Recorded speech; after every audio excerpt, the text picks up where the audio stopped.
सबके हित के लिए, सबके कल्याण के लिए आज ऐसी कथा आपने पूछी है।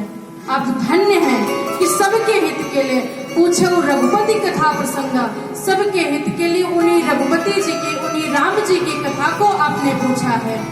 सती जी कहती हैं, हाँ महाराज जी, क्योंकि जिन हरि भगत सुनी नहीं काना, श्रवण रंध्र अहि भवन समाना।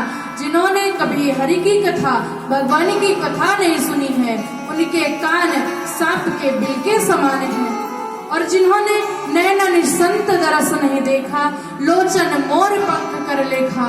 जिन्होंने संत का दर्शन नहीं किया है जीवन में, उनके नेत्र मोर के पंख के समान हैं। नैनन संत दरस नहीं देखा, लोचन मोर पंख कर लेखा। और अंत में कहा है कि जीव ते दादुर जी है समाना। जिन्होंने राम का नाम नहीं लिया है, भगवान का स्मरण नहीं किया है, उनकी जीव मेढक के जीव के समान है। और जिन्होंने भगवान की कथा सुनकर मन में प्रसन्नता नहीं धारण की, प्रसन्न नहीं हुए हैं, वो शायद जिंदा होते हुए भी मरे के समान है। कल पुलिस कठोर निठुर सोई छाती, सुनि हरि चरित न जो हर साथी।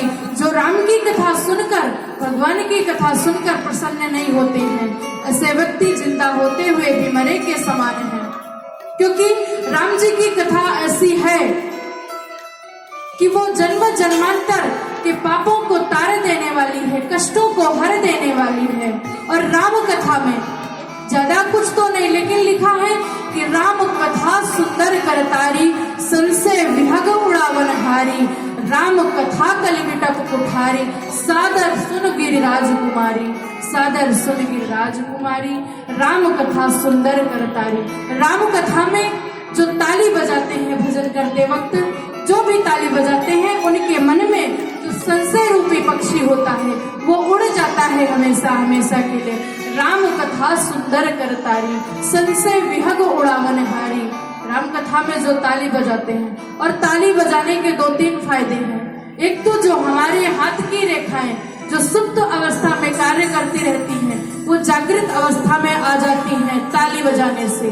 और दूसरा, हमारे दिमाग का ताली मतलब एक चाबी होता है, और जब हम ताली को बजाते हैं तो हमारे दिमाग की चाबी खुल जाती है, हमारे दिमाग का ताला खुल जाता है। और तीसरा तो रामदेव जी बढ़िया फायदा बताते हैं ताली बजाने का, सारे प्रेशर पॉइंट्स दब जाते हैं, इसलिए ताली बजाने के कई फायदे हैं। लेकिन राम कथा सुंदर करतारी, संशय विहग उड़ावन हारी।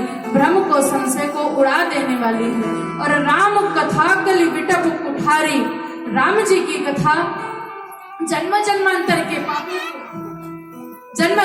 के पापों को काटने के लिए एक कुल्हाड़ी के समान है राम जी की कथा। ऐसी राम कथा है, ऐसी पावनी राम कथा है। शिव जी कह रहे हैं तो पार्वती जी कह रही हैं कि आप जिनकी कथा इतनी प्रिय है, इतनी सुंदर है कि उसमें ताली बजा लेने से भ्रम चला जाता है, तो वैसे ही कथा सुनाइए ना, क्योंकि मुझे भ्रम है, इसलिए आप वैसे ही कथा सुनाइए, मेरा भ्रम चला जाए। और वैसे ही करिए कि मेरे जो पाप है वो नष्ट हो जाए, वही कथा सुनाइए, उन्हीं रघुपति जी की कथा सुनाइए। लेकिन हमें ये बताइए कि वो निर्गुण ब्रह्म सगुण ब्रह्म कैसे होता है, सगुण रूप कैसे धारण करता है, मुझे ये बताइए। और उन्होंने जो जन्म लिया तो किस कारण से लिया। शिव जी कहते हैं कि ज्यादा तो मैं नहीं कह सकता, लेकिन जो कि संतों के मुंह से सुना है और लिखा है कि जब जब होई धर्म के हानि, बाढ़े असुर अधम अभिमानी, कर रही अनीत जाई नहीं बरनी, सीधे विप्रध है सुर धरनी। तब तब प्रभु धरि विविध शरीरा, हरे कृपा निधि सज्जन पीड़ा। जब जब होय धर्म के हानि, शिव जी कहते हैं कि मैं इतना जानता हूँ कि जब जब होय धर्म के हानि। कुछ लोग कहते हैं कि प्रभु का जन्म राक्षसों का उद्धार करने के लिए, राक्षसों को मारने के लिए उनका जन्म हुआ है। लेकिन 10 कंद को मारन को चतुरंगी, शक्तिमती निपता होती खासी। 10 कंद को मारन को चतुरंगी, शक्तिमती निपता होती खासी। किसी ने कहा कि ऋषियों मुनियों के जो संत हैं उनके आदर सत्कार के लिए, उनके यज्ञों को पूरा करने के लिए, लेकिन